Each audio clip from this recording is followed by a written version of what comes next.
Zimbabwean president involved in roadside incident, civilian knockdown this morning. In the early hours of this morning, Zimbabwe woke up to startling news that has quickly become the talk of the nation. Reports emerging from Harare reveal that President Emmerson Mnangagwa was involved in an unexpected roadside incident, where his car allegedly knocked down a civilian. Eyewitnesses at the scene describe a moment of shock and disbelief, as the presidential convoy moved through the streets and suddenly came to a dramatic halt. Before we move forward, I kindly ask you to subscribe to my channel for more breaking stories, political updates, and in-depth coverage of events shaping Zimbabwe and the wider region. Your support helps us bring you credible information and timely news reports.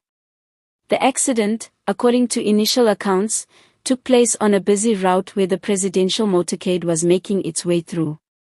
As is often the case with such movements, traffic was being cleared, but reports suggest one civilian was caught in the pathway and tragically knocked down.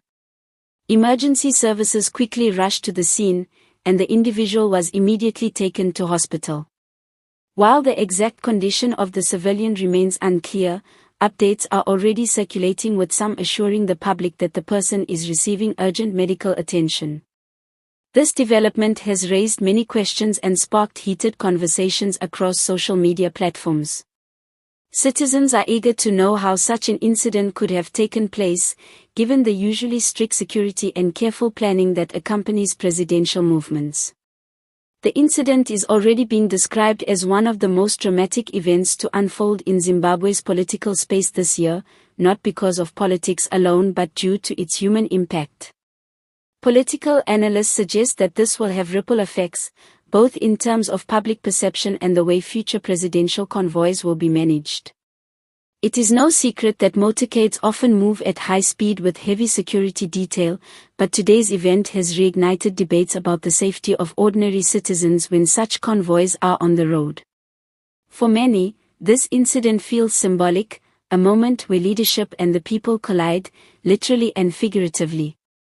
The streets of Zimbabwe are filled with discussions, with some expressing anger, others showing sympathy, and many simply demanding transparency about what happened.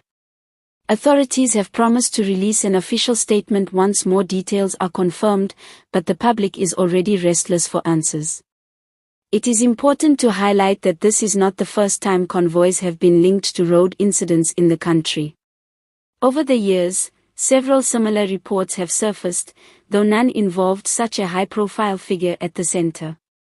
This time, however, the direct involvement of the president makes it a headline that will not easily be forgotten.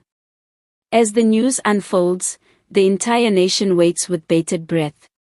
Was this a matter of unavoidable accident, or was it a case of poor coordination on the ground? These are the questions that Zimbabweans will be pressing on in the coming days. Before I close, let me remind you again to subscribe to my channel if you have not already. Stay connected for consistent updates, live analysis, and full details as authorities release more statements on this sensitive matter. In conclusion, the incident of Zimbabwean President Emmerson Mnangagwa knocking down a civilian with his car this morning stands as a striking moment in the nation's political and social space. While investigations are still ongoing, it is clear that this occurrence has shaken Zimbabweans and sparked vital conversations about leadership, security, and the well-being of ordinary citizens. Only time will tell how the story develops, but for now, the nation watches and waits.